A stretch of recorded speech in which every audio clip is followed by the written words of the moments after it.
చూసారా, కాలం ఎంత వేగంగా తిరుగుతుందో.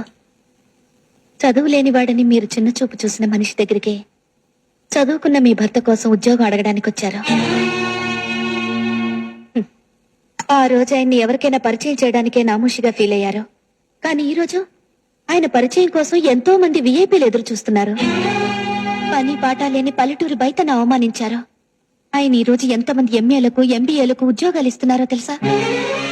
నేను మిమ్మల్ని ఎత్తి పొడవడం లేదు, ఎదుటి మనిషిని తక్కువగా అంచనా వేయడం తప్పని చెప్తున్నాను. సాధారణంగా ప్రతి మగాడి విజయం వెనక ఒక ఆడది ఉంటుందంటారు. కానీ ప్రతి ఆడదాని విజయం వెనక ఒక మగాడు ఉంటాడని ఎవ్వరూ చెప్పలేదు.